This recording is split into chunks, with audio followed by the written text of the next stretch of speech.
Ladies and gentlemen, good day and welcome to the Rallis India Limited's Q2 FY22 earnings conference call.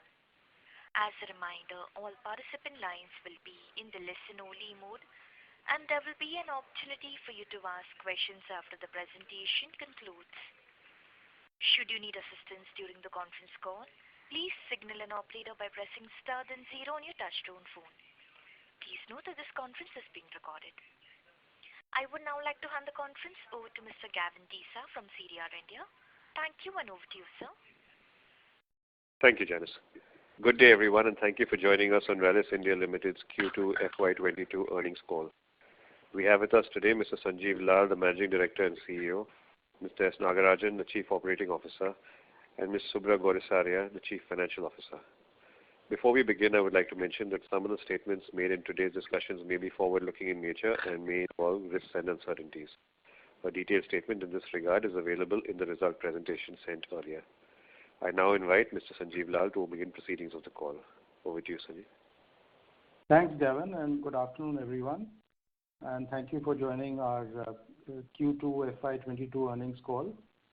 And I'm joined in this meeting along with our COO, Mr. Nagarajan, and our Chief Financial Officer, Subhra Gourisaria. Let me begin the call with a quick overview of the sector, post which I will move on to Rallis specific developments.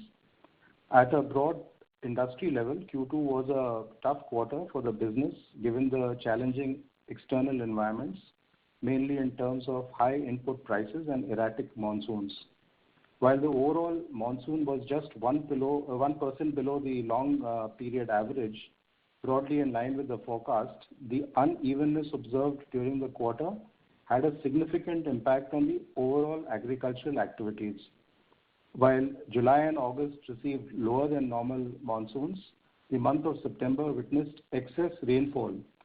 Maharashtra, especially Maharashtra, Western UP, Gujarat, Western Rajasthan and Punjab received lower than average rainfall during July and August, leading to a decline in the overall crop acreage, which was further compounded by flood-like situations in the month of September in key agricultural areas of Bihar, UP, Madhya Pradesh, as well as Maharashtra. Lower and inconsistent rainfall during the first 2 months of the quarter resulted in missed or lower sprays, especially in the herbicides category. Sale of insecticides and fungicides was relatively less impacted given that these categories are generally consumed at the later part of the season. In post-emergent herbicides, soybean crop, for example, witnessed severe impact, while the impact was relatively lower in the case of the paddy crop. Further, cotton insecticides were severely affected during the ongoing Kharif season. The one positive from the monsoons having largely made up for the shortfall was that there is now adequate water for the Rabi season. In addition to the monsoon-related challenges, industry has also had to deal with challenges related to raw material and freight cost.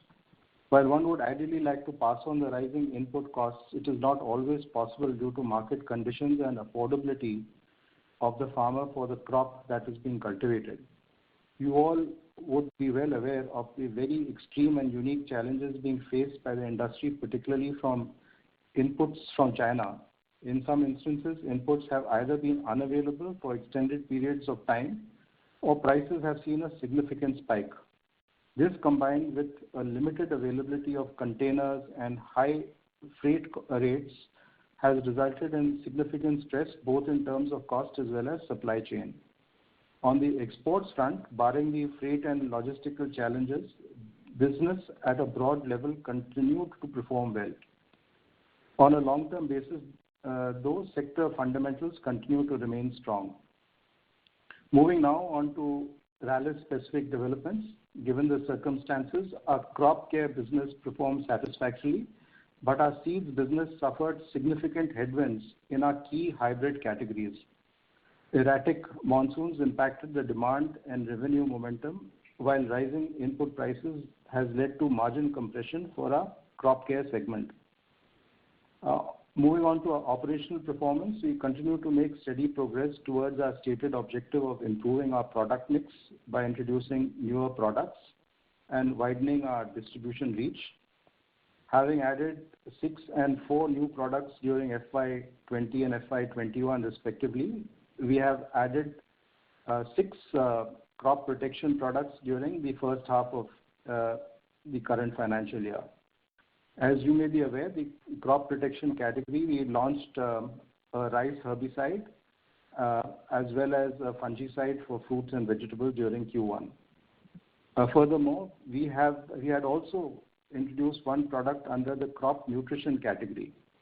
Continuing the same momentum, we introduced 3 crop protection and 3 crop nutrition products during Q2. We are also pleased to note that we have been able to scale up the launches done during last year, chiefly aided by the progressive unlocking that we have witnessed. This allowed our sales force to engage in more on-ground activities and undertake demonstrations of new products to farmers. However, we believe the situation will further improve, allowing for even better demand generation activities in the field. In addition, as mentioned in our previous call, we have also conducted a thorough analysis of our portfolio and identified opportunities for improvement and are undertaking steps towards plugging the gaps in our portfolio. Further, we are also undertaking steps towards building our new brand architecture to bring greater simplification and recall. We rolled out 26 products under the new brand architecture during FY21, and by H1 we have had almost 43 of our products coming into the new brand architecture. Lastly, in terms of our distribution network, our network of close to 6,700 distributors between crop care and seeds business and approximately 80,000 retailers cover almost 80% of the districts.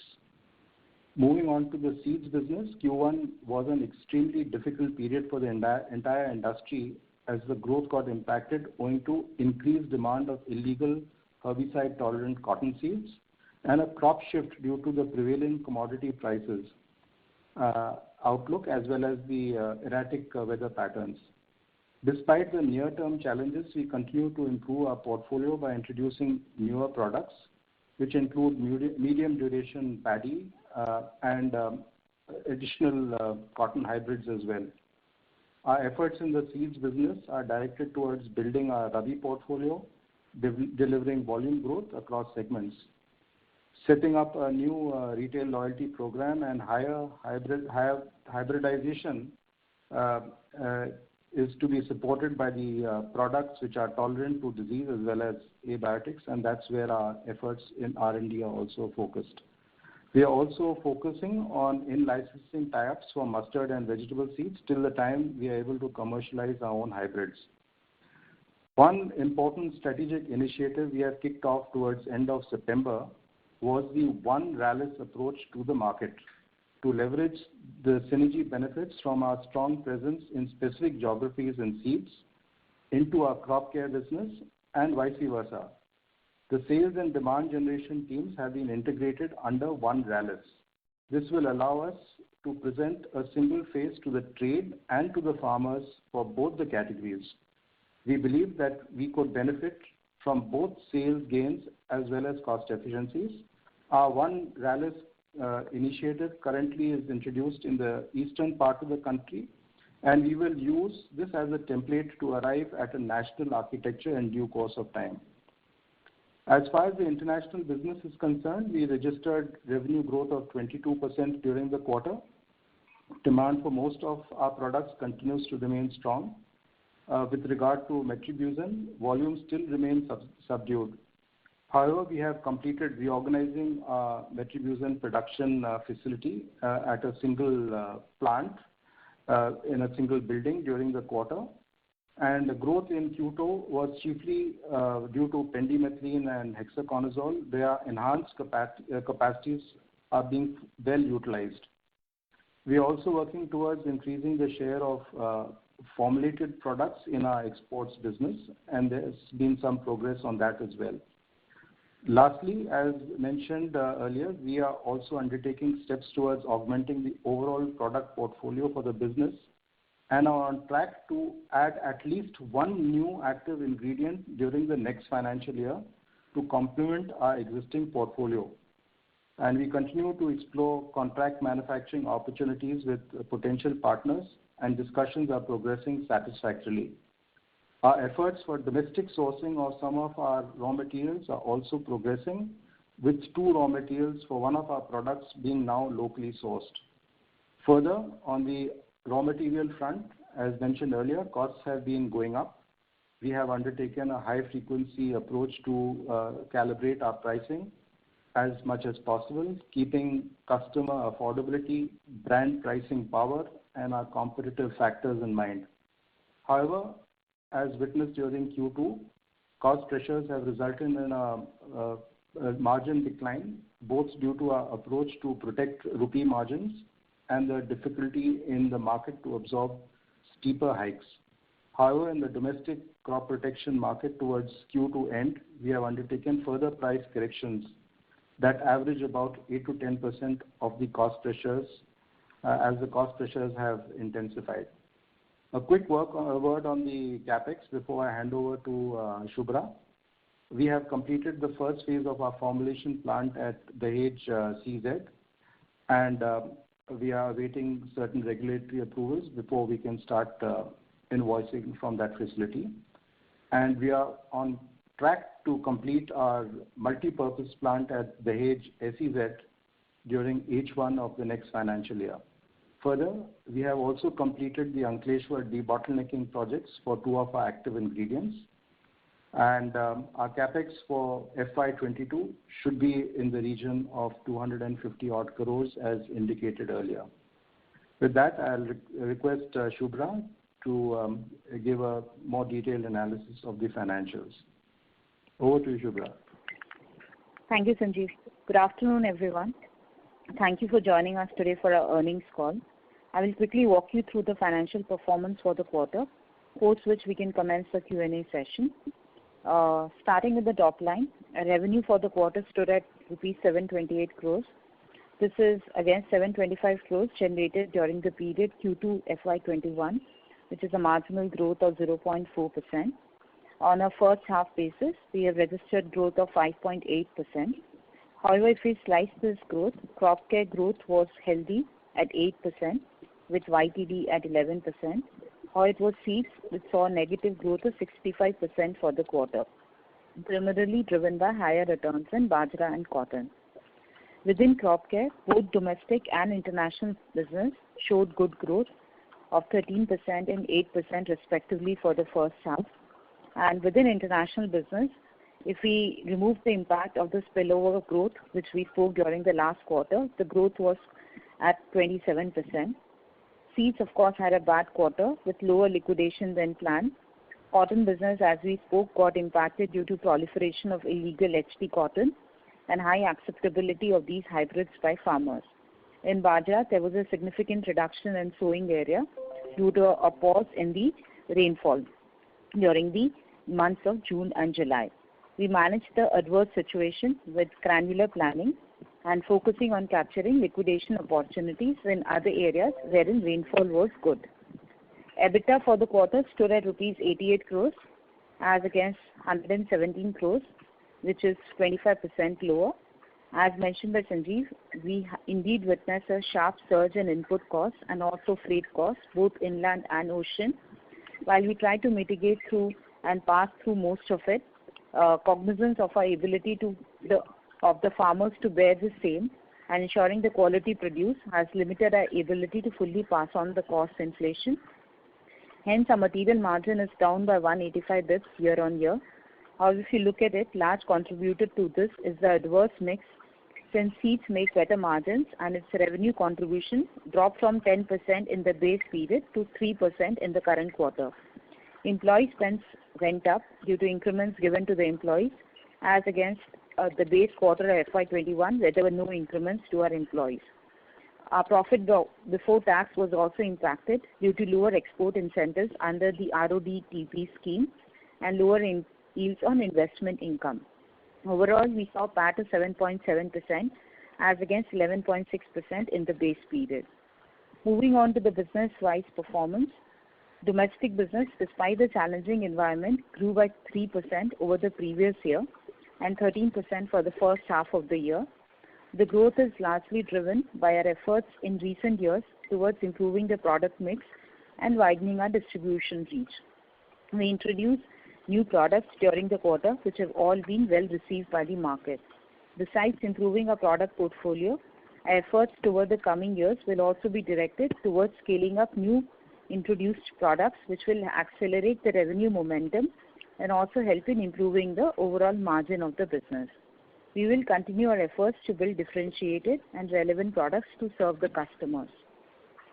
International business, our strategy of adding new customers and extension into new geographies is actually playing out well.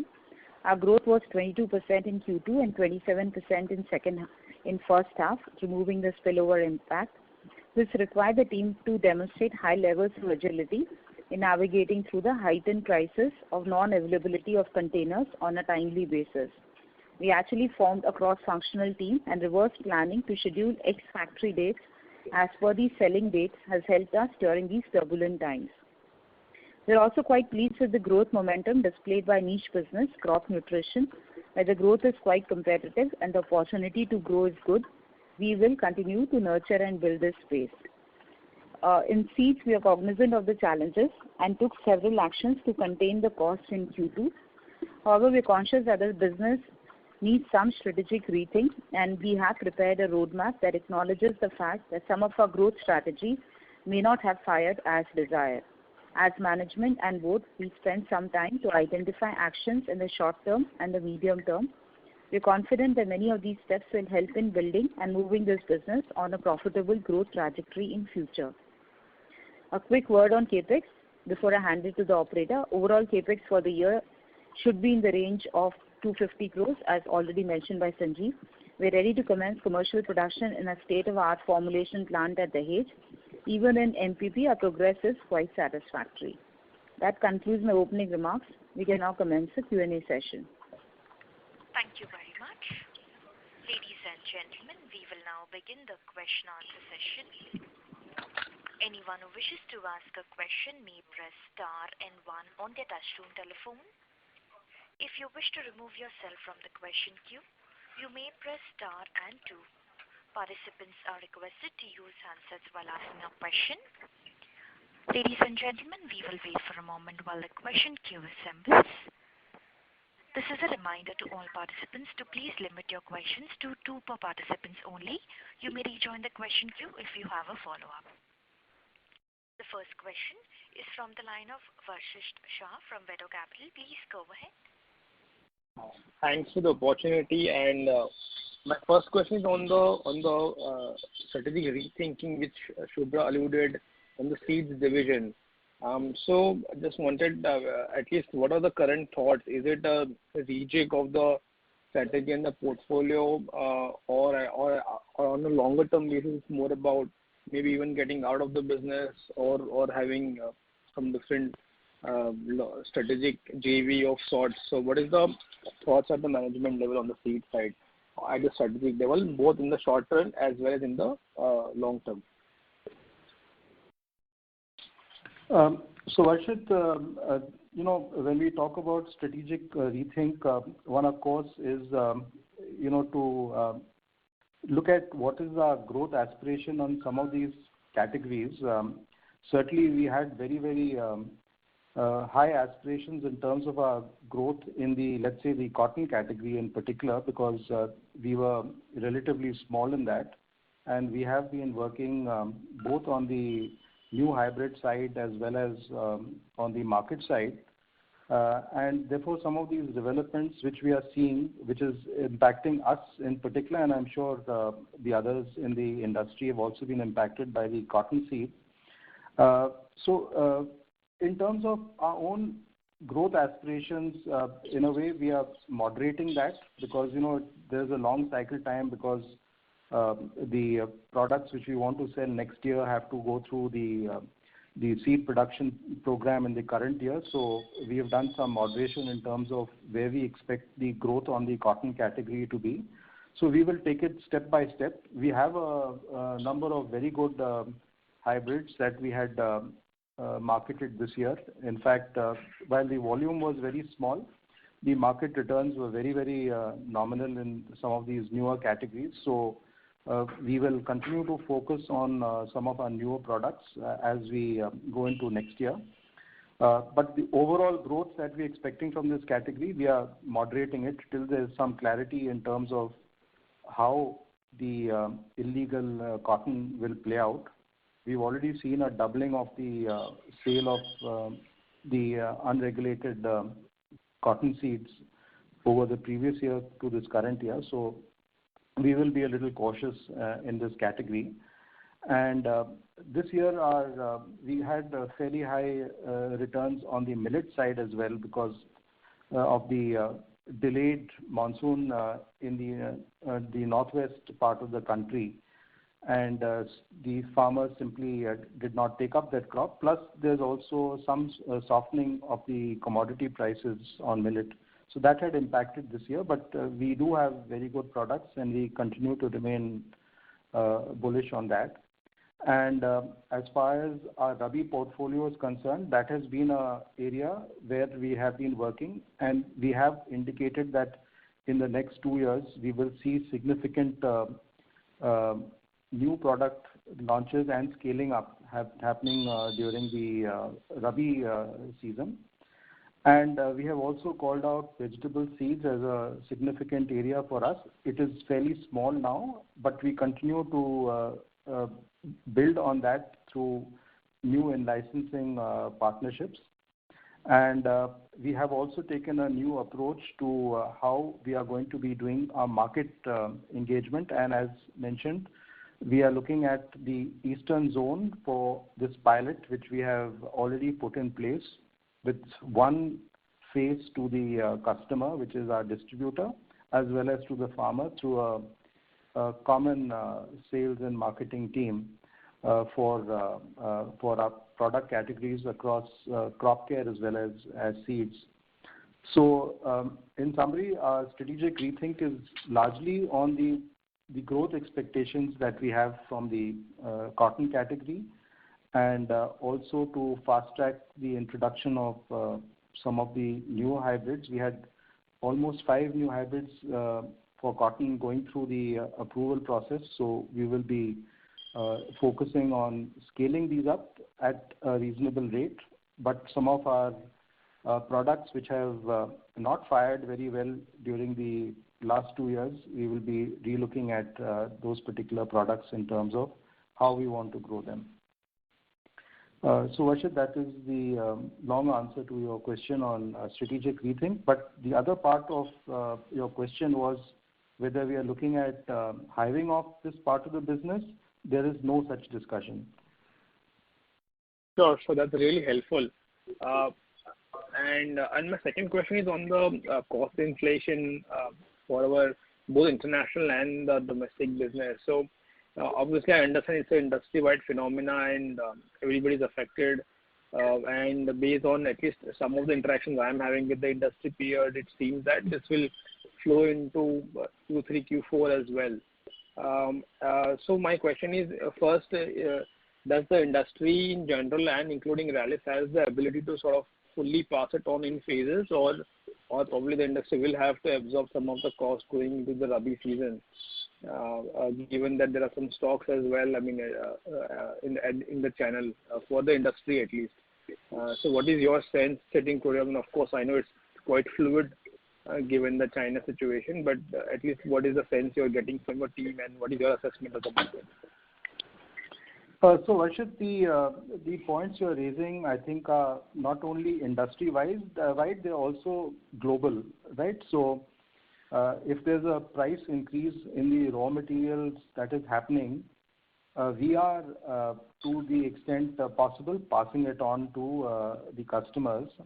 And even related with things like freight, that is a headache because the way the ocean freight rates have been changing, We have also, to the extent possible, moved to FOB contracts rather than CIF contracts, so that the cost of the ocean freight is decided at the point of shipping rather than being planned in advance.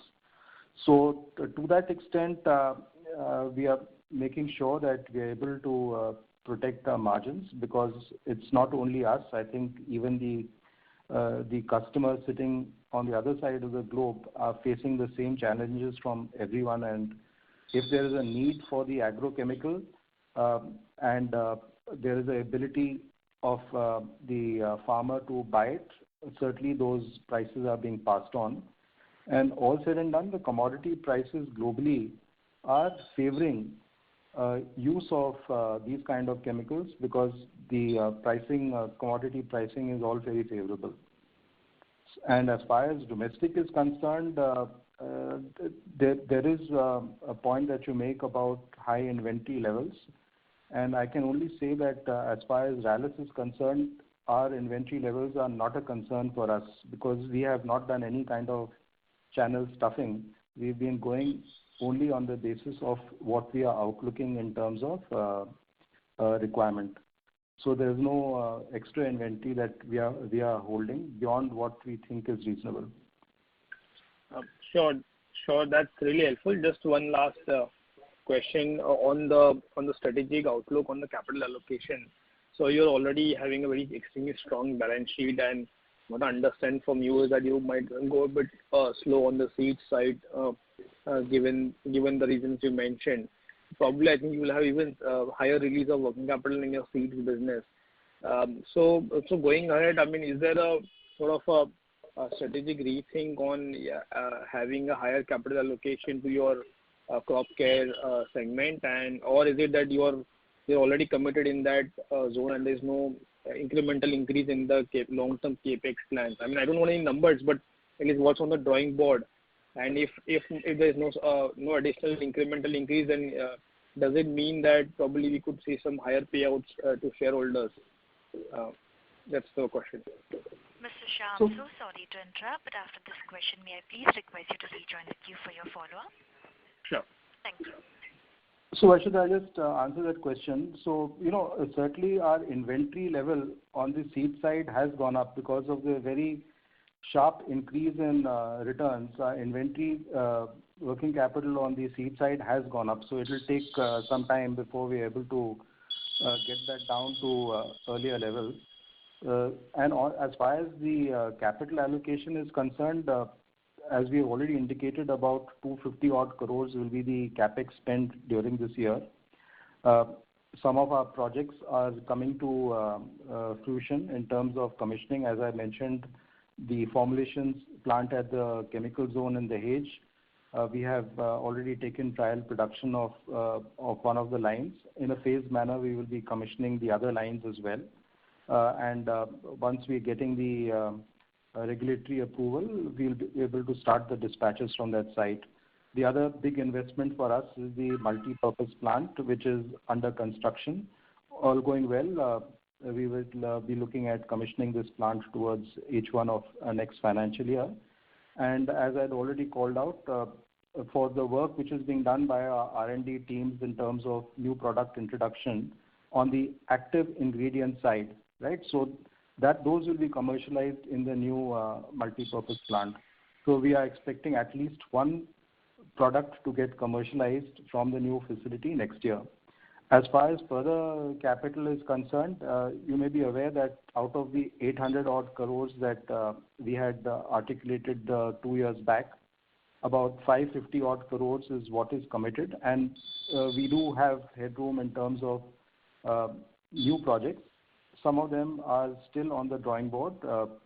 We will be building another multi-purpose plant for the herbicides plant. So that decision we will be taking during the early part of the next financial year in terms of when we need to kickstart that project. So there will be further announcements related with our capital program towards Q1 of next year.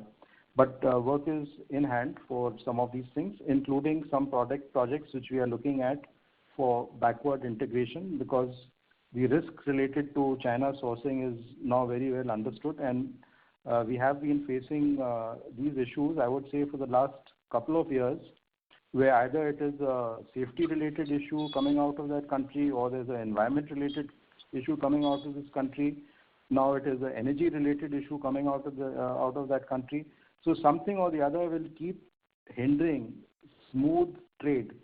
And I think we are also very clear that we need to de-risk the supply chains, and we have made some progress during the last couple of months. As I mentioned, 2 of our raw materials, this is for one of our products, we are now indigenously sourcing, so that one product has been de-risked, and in that way we are also working on some of the other inputs that we import to look at an India-based sourcing if we are not going to be doing it ourselves. So we are working with partners domestically also for local sourcing.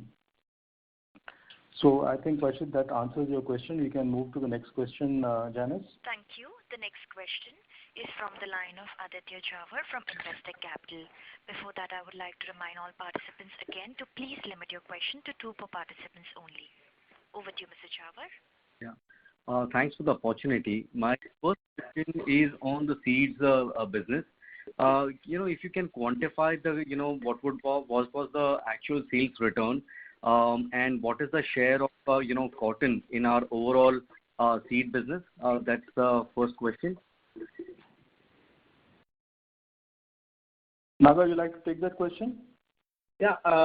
The sales return across all the crops, Aditya, was roughly in the range of about 39-40%. The cotton, you are asking about the revenue contribution of cotton, is it? Yes, sir. Okay. Revenue contribution of cotton is. Just give me a minute. I'm just looking at the numbers. Yeah.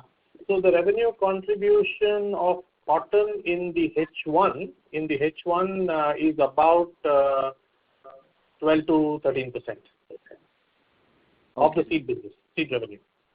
Okay. So the 30 to 40% sales return in the sense that if you can quantify, sir, in rupees crores. Yeah, okay. Our seed revenue, actually we look at the overall half of the year, because as you know, in Q1 most of it is placement, and at the end of H1 is we generate the revenue. As you may have seen in the investor presentation, our H1 revenue is about 294 crores, right? Yes. Yeah, 294. Yeah, 269 plus 25, right? So 295. That 295 crores. Let's say 300 crores. That is after accounting for a 40% return. So about 430 crores minus the 300. So about 130 crores would be the return. I mean, you can backward the return. Okay, fair enough. Yeah. My next question is on export business. So, the question is twofold. Firstly, if you can, highlight what are the key drivers. Well, we proceed to the next question. It's from the line of Rohit Nagraj from Emkay Global. Please go ahead. Yeah, thanks for the opportunity. So the first, am I audible? Yes. Yeah. So the first question is on the international business. So what is the long-term strategy from a 3 to 5 year perspective? And we had articulated during last con call that we have already started a new initiative in terms of contract manufacturing. But beyond that, how are we looking to shape up this particular aspect of our business? And what are the milestones that we are looking at maybe on a yearly basis? Thank you.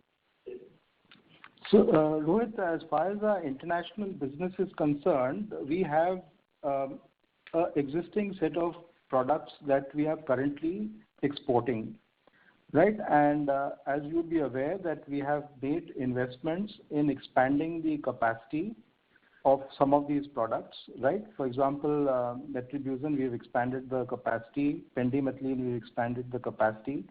Hexaconazole, we've expanded the capacity.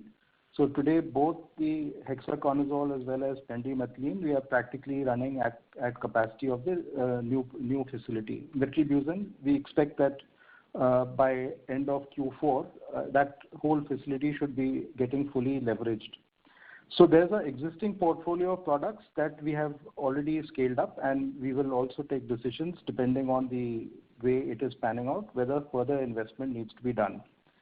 And the other part of the international business is the new product introduction, the new AIs, which I had articulated in my earlier response, that the new multi-purpose plant is intended for producing some of the newer products that are coming through our R&D efforts for the reverse engineering, etc. One product we will be commercializing from the MPP plant next financial year.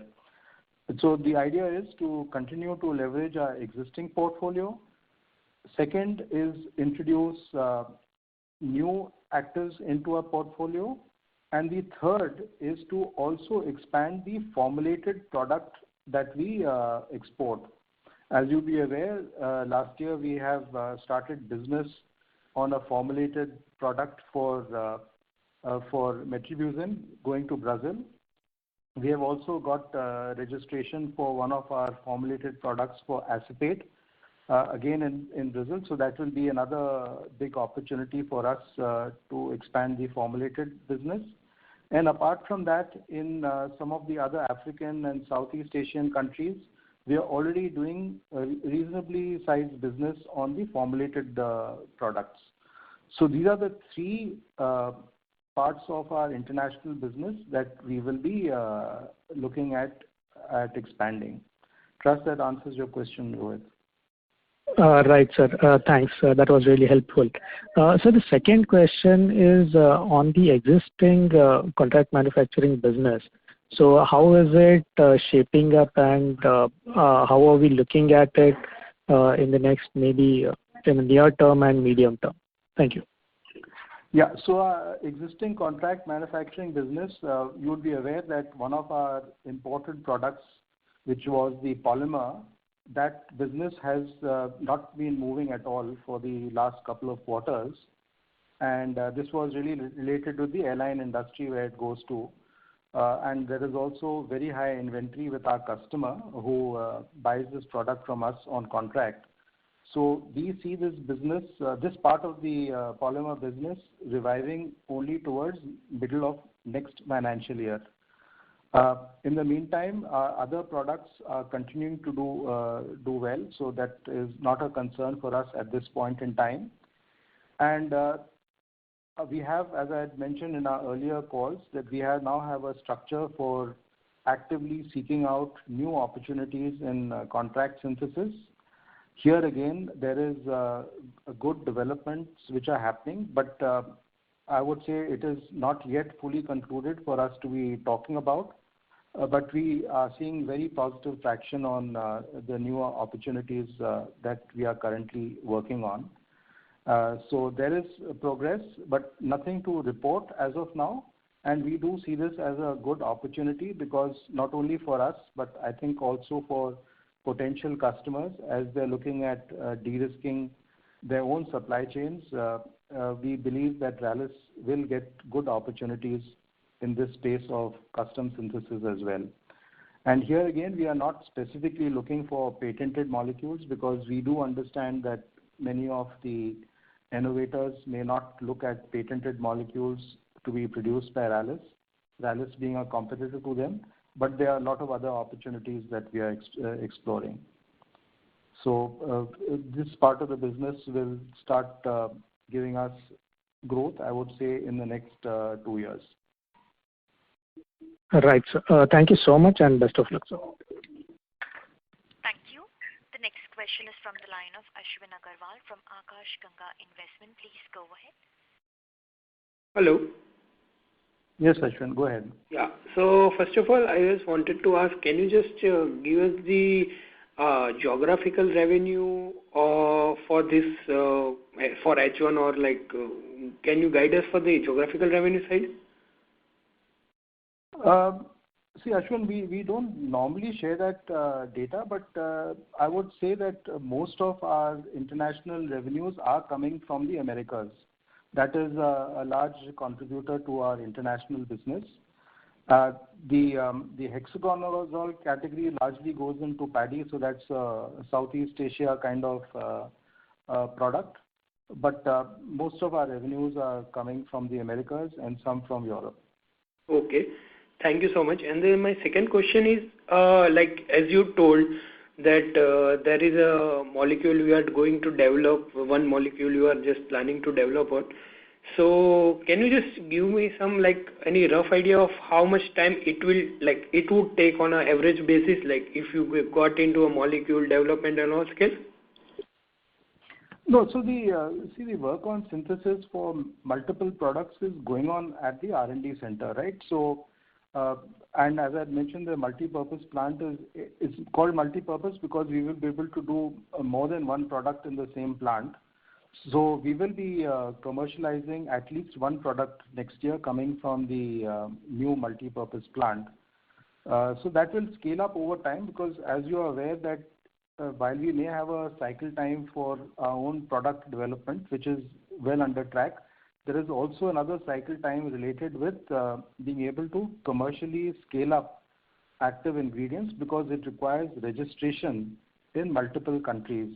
There are certain countries where the regulatory process is simpler, and that is where we will start making our initial sales.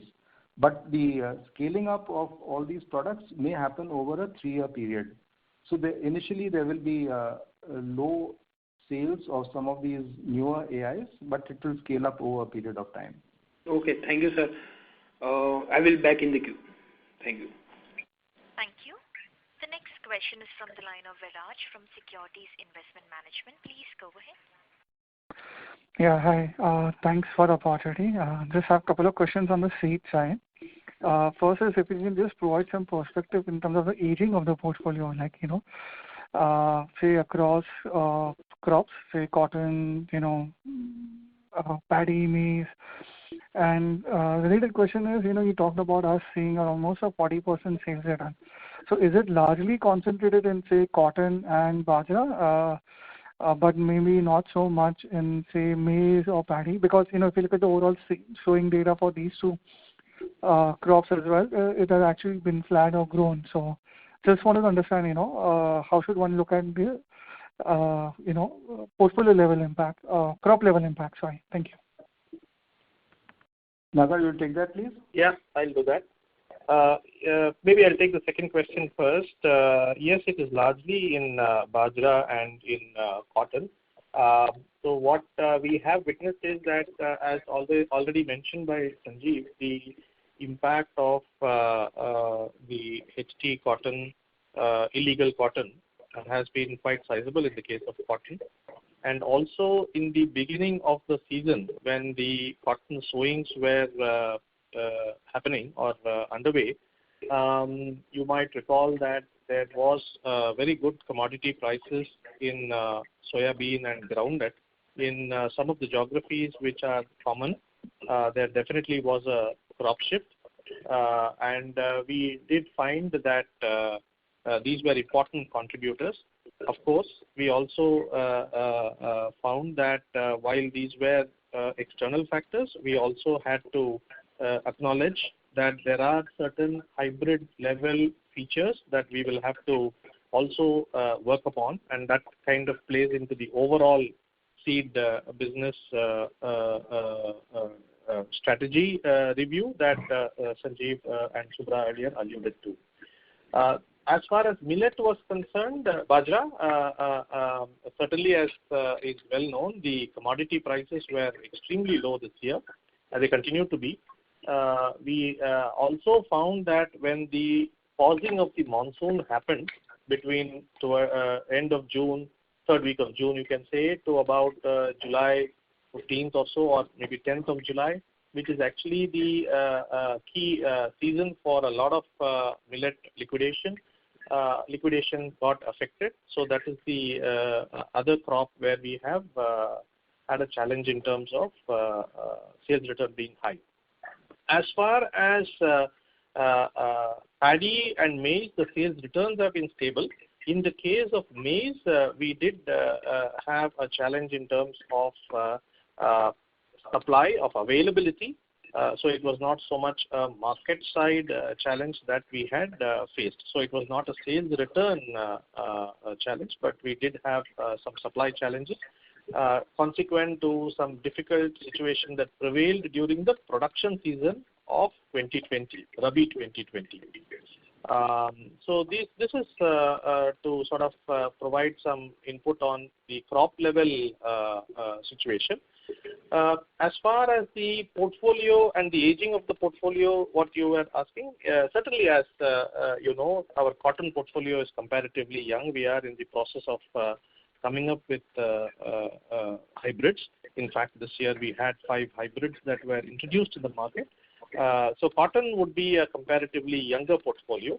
If you look at our paddy portfolio, you can say that it is somewhat intermediate. One of our top-selling hybrid is probably about 6 or 7 years it has been in the market. As far as our maize portfolio is concerned, on the Kharif side, it is a little bit of an older portfolio, and our work is presently to identify replacements in the Kharif. And as far as Rabi maize is concerned, the focus is in coming up with hybrids which are competitive. So that I think is as far as maize. And Bajra we did undertake a portfolio refresh a few years back, 3 years back. So much of the Bajra portfolio is also comparatively younger. I hope that gives you a broad idea. Yeah, just one question I had on the seed business. If I look at our commentary throughout in the past has been that, with respect to the cost base, if I look at the business, it's relatively a high cost business for us, relatively other players in the market. And one of the reasons, if you look at the cost elements, is the employee cost, sales, marketing, and promotion there. And our commentary in the past has been that, that the crop care, domestic crop care and the seed business require two distinct, to separate sales and marketing teams. And because seeds, being a year-round generation activities and consumption happens in a month or a quarter, specific quarter, the requirements in terms of demand generation and everything is quite different. Now what we are seeing that we are coming up with a more unified and single team for both of them, catering to both of them. So I'm just trying to understand what really changed, which is actually, making us move in that direction. Okay. Shall I take that, Sanjeev? Yeah, go ahead. Yeah, no, you're absolutely right. I think, as you know, in the industry, there are both the models that have prevailed in terms of having independent category-focused sales operations as well as unified. And if you look at the situation that we have gone through this year in terms of the challenges that we have faced with regard to sales return, I would say that it has provided us with an opportunity to revisit some of these dominant thoughts that have guided the way we have gone about our operations. So we kind of took this as a chance to review some of these you can say views. And what we did take into account, therefore, is to introduce this in certain states or certain geographies where we do have differences in terms of the contribution to each of the businesses, each of the categories. So, for example, the choice of East Zone, really, if you look at it at a state level, it comprises of Assam, West Bengal, Bihar, Jharkhand, Orissa, and Chhattisgarh. And in each of these places, we have different contributions to each of the categories of business. So you do have a place like Orissa, where you have a large contribution to the seed business, Orissa, Jharkhand. And you do have another geography where it's almost equal contribution, Chhattisgarh kind of a place. And then you have the other side where you have in West Bengal, you have a large contribution to the crop care business. So what we therefore have embarked on is to evaluate our own thinking through this pilot and in a carefully calibrated way by providing adequate resources for demand generation as well as for sales engagement with the channel partners. And we really are setting it up in a fashion which will take into account some of the concerns, you can say, that we may have had in the past. So that is how we are going about it, and that is the context. We took the opportunity that you can say this year's situation presented us with to evaluate. What implications it would have on the cost base, especially in the seed business? But may I please request you to rejoin the queue? Yeah, this is my last question. I'll come back in queue. Thank you. Sorry, your question was what implications does it have on the cost base? So the way we employee cost. The way we are looking at it is that it will provide us with gains on both the sales front as well as on the cost front. Because in places where we have strong presence for one category, but not necessarily in the other category, we are expecting to leverage the channel strength that we have in that particular category. As far as the cost is concerned, there would be some optimization for sure, because in certain geographies which were, let us say, under-contributing from a revenue contribution point of view, we may have had a certain number of cost heads that we would be incurring, which will obviously now get optimized. Overall, we are expecting what you can call a productivity growth, which is, you can say, revenue over expenses. And our aim is to get between 15 to 20% improvement on the productivity. Thank you very much. Thank you. The next question is from the line of Jainesh Bundra from Upwood Capital. Please go ahead. Hello. Yeah, go ahead. Could you hear me? Yes. I just had a small question. Like when we talk about building a Rabi crop portfolio, are we also looking at brownfield opportunities, or are we developing it in-house?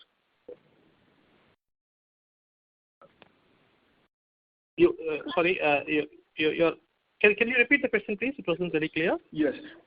I just had a question regarding the seeds department. When we talk about that we are going to build our Rabi crop portfolio, like seeds for the Rabi portfolio and the vegetables, are we only looking at developing it through like royalty contracts like we were talking about, or also brownfield opportunities in this area? No, I'm sorry, I still didn't get it, but we are having our own research program to develop our Rabi portfolio as well as the vegetable portfolio. We have a full-fledged research program. We are also looking at in-licensing opportunities, if that is the second part of what you are asking, on both. Yes. In fact, in vegetables, we do have a number of in-licensing partners that we take to market. So it's a combination of both. It is not only in-house or it is not only in licensing. Okay, just thanks. Thank you. The next question is from the line of Vishnu Kumar from Spark Capital. Please go ahead. I just wanted to ask, how is the current season in terms of the Rabi? How is it picked up, and how is the inventory in the system? Is it slightly higher, or how are you seeing the current trends? So, if I think you're referring to the Indian market, in the Indian market, our inventory levels we are quite satisfied with channel inventory. We are quite satisfied with our channel inventory. As you are aware, the reservoir positions are very good. At this point in time, they are actually higher than the long period average, right? They are running at about 80% of capacity, which augurs very well. In fact, the agri credit flow in Q2 has also been very good, with the abatement, hopefully, of COVID. We should have a positive Rabi season. This is our thinking. Of course, the issue is going to be in terms of raw material availability and supply side challenges more than from the demand side.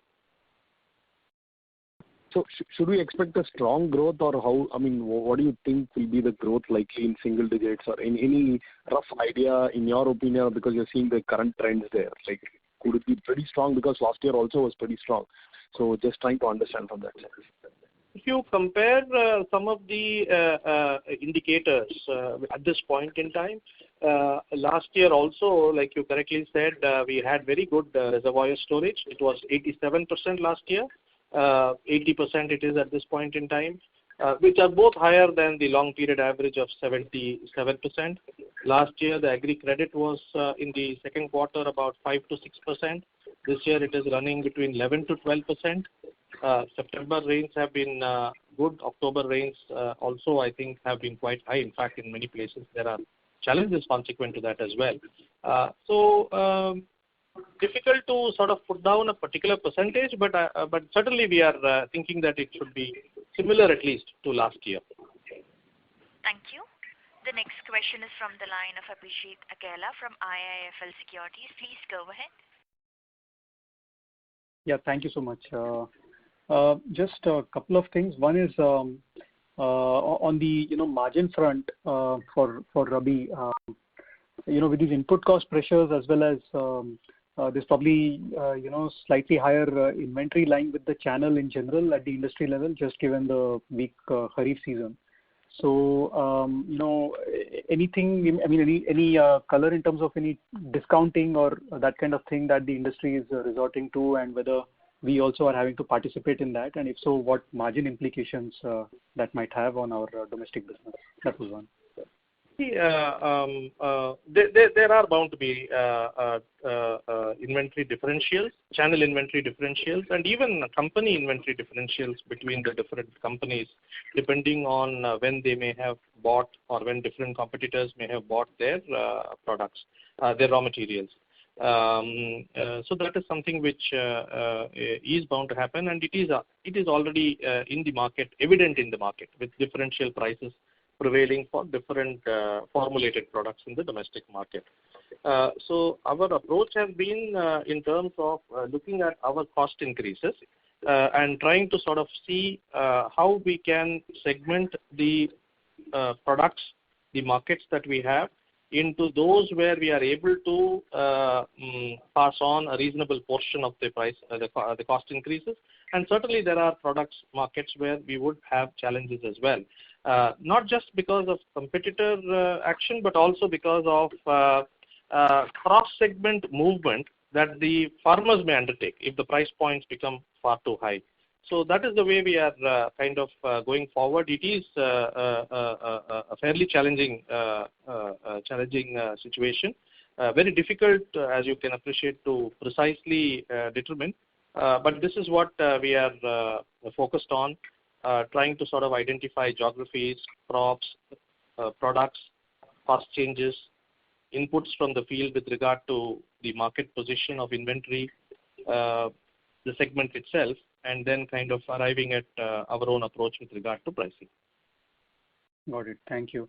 And the second thing was just two parts to the second one. One is it possible to give us a breakdown of domestic crop care revenue growth for the first half between volumes and prices? That was one.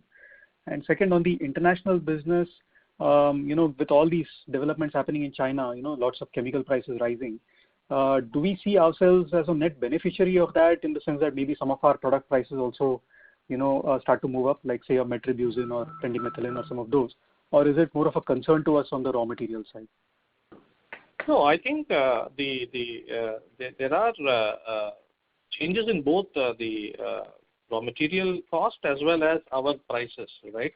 Now, this is evident across all the products, even on the international front.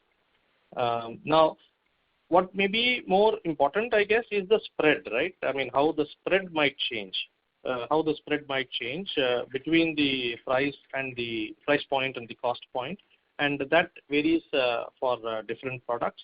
At this point in time, it is a little bit difficult to sort of predict quite a long time into the future, because there are also supply availability challenges, which is, I think, another important factor.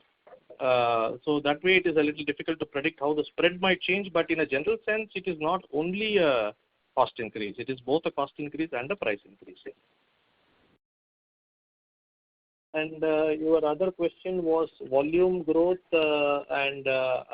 volume growth for the domestic business in the quarter 2 was out of the overall growth we had about 3.3% in quarter 2, and the volume is 2.4. The rest of it was price. And for 1H, sir? Which one? Sorry, for the whole year, half year. For the first half, yeah. Yeah. First half, we had almost 13% growth in the domestic business, 11% volume, and 1.7%, 2% you can say, price. Got it. Thank you so much. All the best. Thank you. The next question is from the line of Tarang from Old Bridge Capital. Please go ahead. Just to verify the numbers. Mr. Tarang, I'm so sorry to interrupt, but your audio is very feeble. May I please request you to speak a bit louder? Hello, am I audible now? Yes, sir. Thank you. Yes. Sir, you suggested that the 294 crore H1 FY22 seeds business revenue is after accounting for 39 to 40% sales return. When I back calculate, that translates to a placement of about 480 crores. Is this accurate, or am I missing something? This is accurate. I was just wanting to also clarify that question that came in earlier. Yeah, that is absolutely right. 294 crores is the 60%, the portion that is recognized as revenue. That is after accounting for 40%. Yeah, so rounding off approximately 300 crores revenue. So 500 crores placement. 40% of that, about 200 crores is the return measured in NRV terms, right? These are not in cost terms. These are in revenue terms. The rest of it is what is the revenue. You're right. Yes, sir. And if I were to compare this to a figure of last year, what would that be in terms of percentage? Last year we had about 35%. Okay. And so when you say that cotton is about 12 to 13% of your overall seeds business, that's on this 300 crore figure, correct? You're right. And your biggest would be rice, obviously. Paddy, yes. Okay. And what proportion would that be approximately?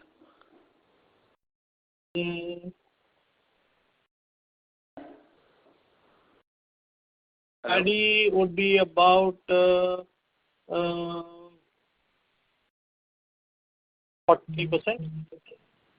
in H1. Got it. Thank you, sir. Thank you. The next question is from the line of Resham Jain from TSP Investment. Please go ahead. Yeah, thank you for the opportunity. So I have just one question.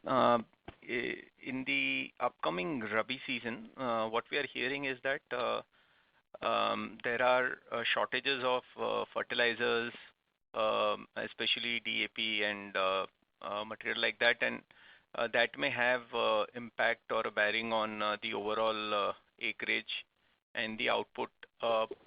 Given that you are quite upbeat on the Rabi season because of water levels, could this be a spoil spot in the whole upcoming season? Just your thoughts on the same. No, I think, while it is certainly a challenge that the farmers are not getting access to fertilizer, but from my past experience, even if there is some underdosing of phosphatic fertilizer for one season, it will not have any significant bearing on the productivity. But this is something that I have understood from my past experience in working in the subsidized fertilizers. So it will be a problem, but it should not be a major problem. Okay. And will this be a more problematic in some specific geography compared to others? Well, I think these questions are better asked to those who are in the industry because they will know exactly what they're placing where. So for us, it is only speculation as to where the problem will be. Okay, because I was just thinking from agrochemical consumption perspective also, if fertilizer itself will be a problem, let's say we are hearing more from north So just thinking from that perspective. I think there may be opportunities for the farmers to use alternate crop nutrition kind of products. So there may be an opportunity for other products to be used. Okay. Let's see. Got it, sir. Thank you very much. Thank you. All the best. Thank you. The next question is from the line of Deepak Chitodra from PhillipCapital. Please go ahead. Yeah, thanks for the opportunity. So I have two questions. First of all, is on the growth part of it. So as you mentioned, that water reserve level has been pretty good, and that is occurring well for Rabi season. In fact, if I look at last year's growth, we have seen almost about average growth of about 20% last year. So do you expect that kind of a growth, or probably high single digit growth is expected in the domestic side? And second part is basically on the what is your view in terms of the export market, especially if you talk about in terms of the demand side for North America or maybe South America side? I think on the Rabi domestic market, from the demand side point of view, clearly all these variables that we are talking about are very, very positive.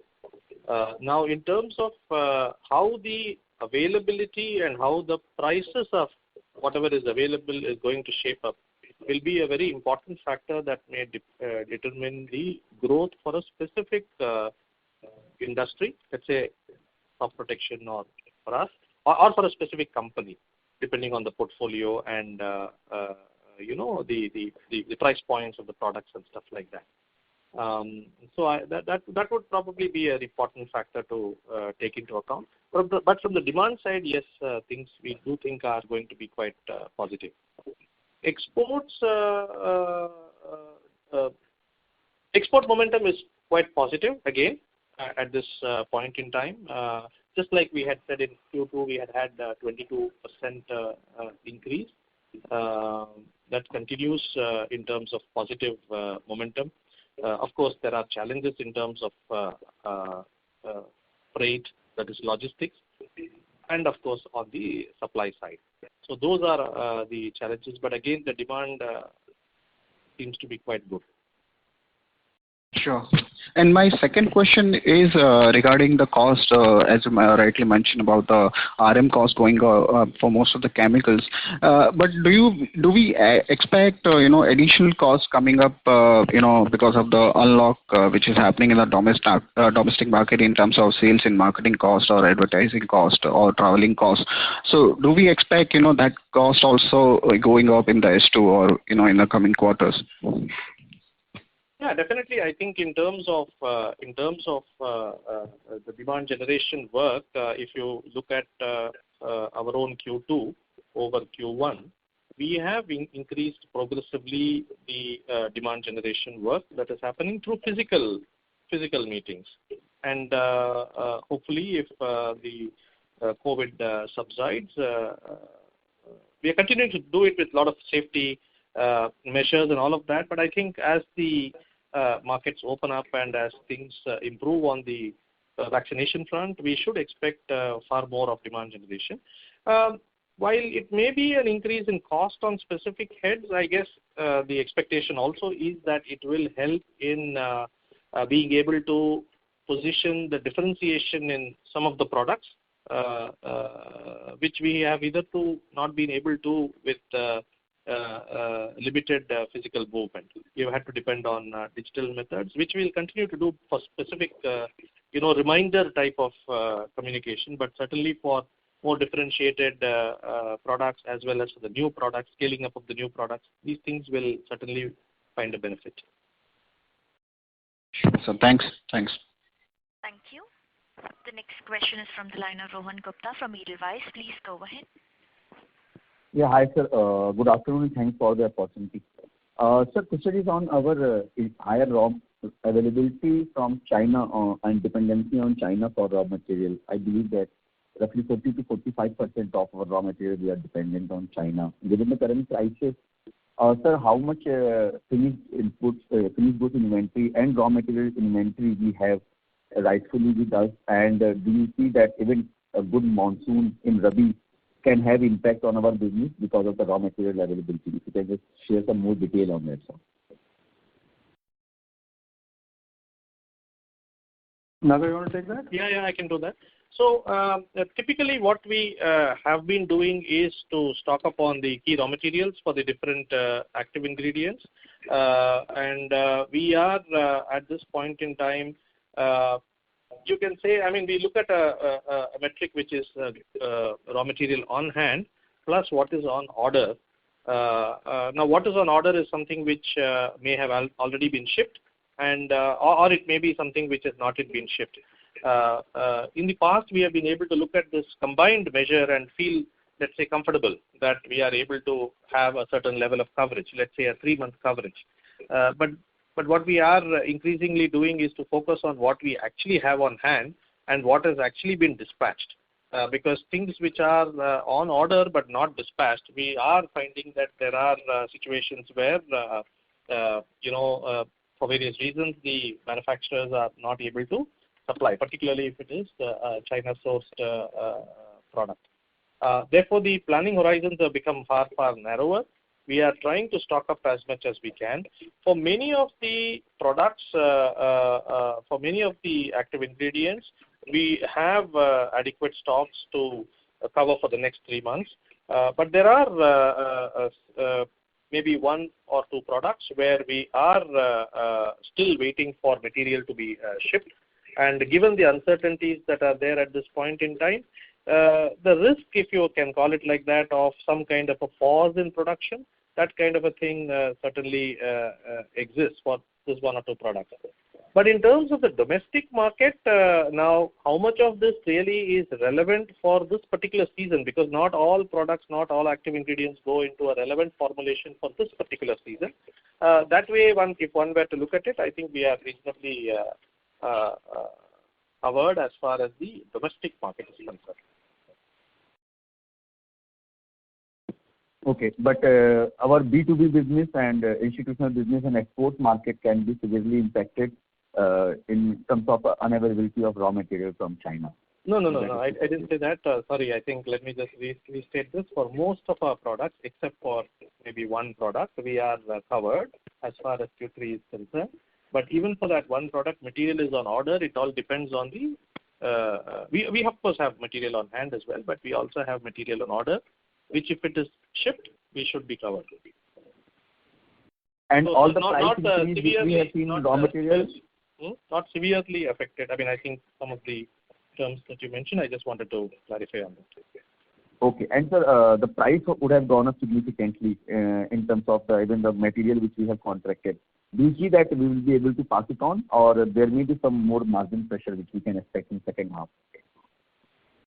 So we have witnessed significant cost increases, and as I think Sanjeev mentioned in the opening remarks, towards the end of Q2 or early part of Q3, we have taken price increases of the order of 8 to 10%. And we are witnessing still increases in costs even in October. Now we have to navigate through this depending on the product, depending on the the competitive advantage that is there. It would be a little difficult to give an overall answer whether we'll be able to fully pass on the cost increases. But certainly it is a challenge. I think it's an important challenge, and that is what we are really focused on as management. Okay, sir. Thank you. Thank you.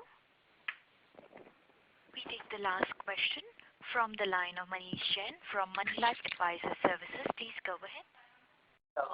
Thanks for the opportunity. My first question is that under the CDMO business, will we be targeting innovative molecules in the future? Sorry, under what? Under contract manufacturing segment, will we be targeting innovative products in the future? No, I think, Manish, I had clarified that.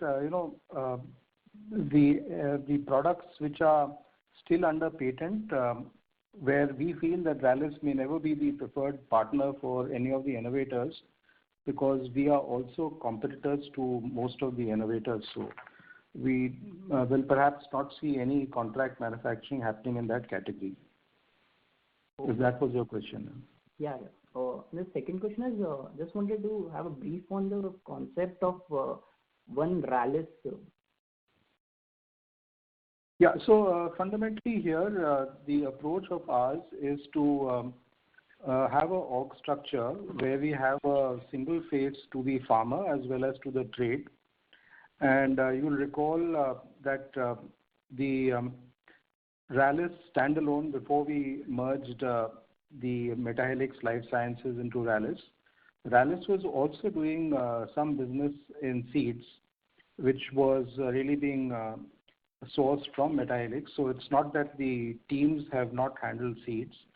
So as had been articulated by Mr. Nagarajan, there are various models for go-to-market for companies which are having both seeds as well as crop protection.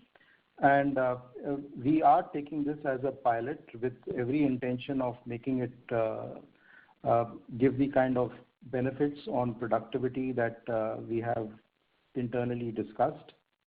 And it will be a common face to the trade as well as to the farmers, and we are resourcing it appropriately for the market development activities. Okay. So this is being done only for the eastern